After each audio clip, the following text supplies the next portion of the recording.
Chapter 58. Almost at once the grievers had shut down completely, their instruments sucked back through their blubbery skin, their lights turned off, their inside machines dead quiet, and that door. Thomas fell to the floor after being released by his captor's claws, and despite the pain of several lacerations across his back and shoulders, elation surged through him so strongly he didn't know how to react. He gasped, then laughed, then choked on a sob, before laughing again. Chuck scooted away from the grievers, bumping into Teresa. She held him tightly, squeezing him in a fierce hug. "You did it, Chuck," Teresa said. "We were so worried about the stupid code words. We didn't think to look around for something to push.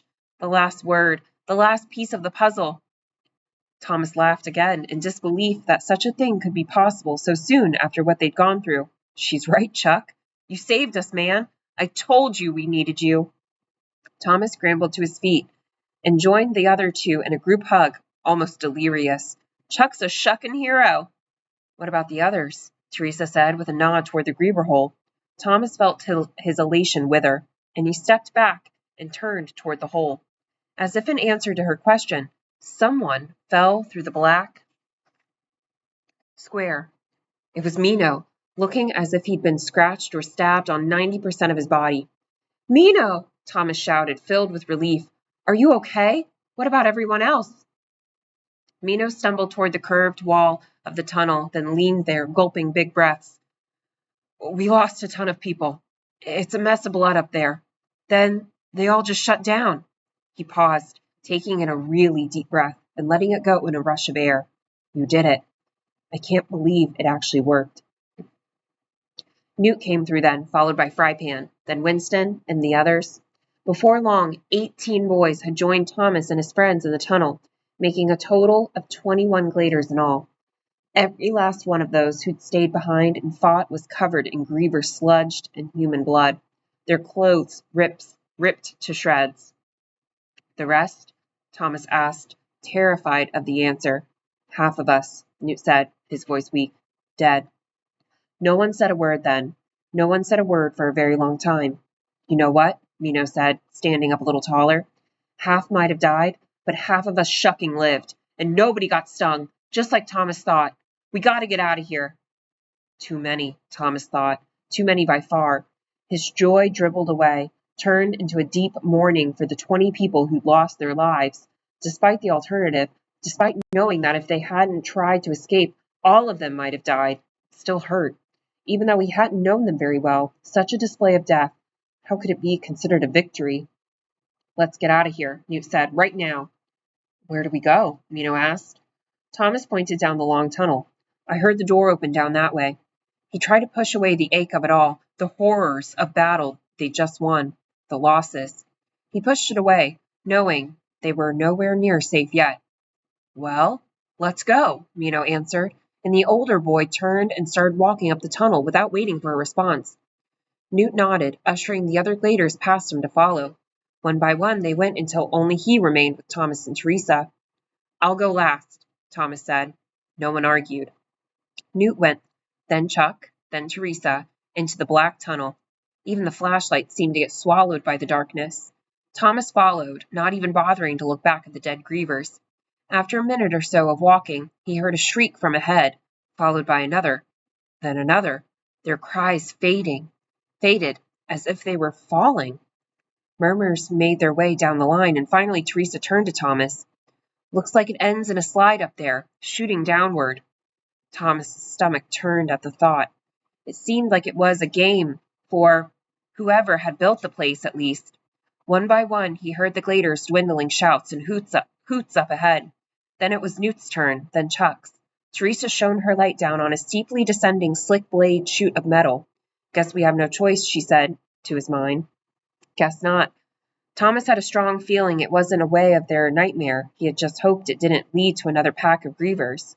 Teresa slipped down the slide with an almost cheerful shriek, and Thomas followed her before he could talk himself out of it. Anything was better than the maze. His body shot down a steep decline, slick with an oily goo that smelled awful, like burnt plastic and overused machinery. He twisted his body until he got his feet in front of him, then tried to hold his hands out to slow himself. It was useless. The greasy stuff covered every inch of the stone. He couldn't grip anything. The screams of the other gladers echoed off the tunnel walls as they slid down the oily chute. Panic gripped Thomas's heart. He couldn't fight off the image that they'd been swallowed by some gigantic beast and were sliding down its long esophagus, about to land in its stomach at any second. And as if his thoughts had materialized, the smells changed to something more like mildew and rot. He started gagging. It took all his efforts not to throw up on himself. The tunnel began to twist, turning in a rough spiral, just enough to slow them down, and Thomas's feet smacked right into Teresa, hitting her in the head. He recoiled, and a feeling of complete misery sank over him. They were still falling. Time seemed to stretch out, endless. Around and around they went down the tube. Nausea burned in his stomach, the squishing of the goo against his body, the smell, the circling motion. He was just about to turn his head to the side to throw up when Teresa let out a sharp cry. This time there was no echo. A second later, Thomas flew out of the tunnel and landed on her. Bodies scrambled everywhere, people on top of people, groaning and squirming in confusion as they tried to push away from each other. Thomas wiggled his arms and legs to scoot away from Teresa, then crawled a few more feet to throw up, emptying his stomach. Still shuddering from the experience, he wiped at his mouth with his hand, only to realize it was covered in slimy filth. He sat up, rubbing both hands on the ground, and he finally got a good look at where they'd arrived. As he gaped, he saw, also, that everyone else had pulled themselves together into a group, taking in the new surroundings. Thomas had seen glimpses of it during the changing, but it didn't truly remember it until that very moment. They were in a huge underground chamber, big enough to hold 9 or 10 homesteads.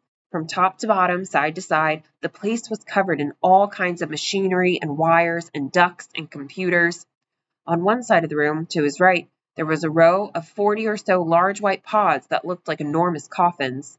Across from that, on the other side, stood large glass doors, although the lighting made it impossible to see what was on the other side. "Look!" someone shouted, but he'd already seen it. His breath catching in his throat, goosebumps broke out all over him, a creepy fear trickling down his spine like a wet spider.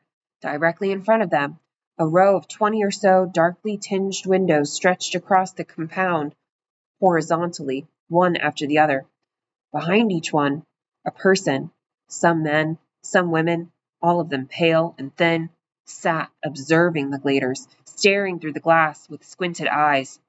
Thomas shuddered, terrified.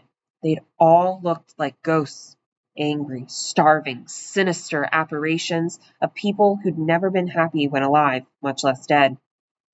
But Thomas knew they were not, of course, ghosts. They were the people who'd sent them all to the glade, the people who'd taken their lives away from them, the creators.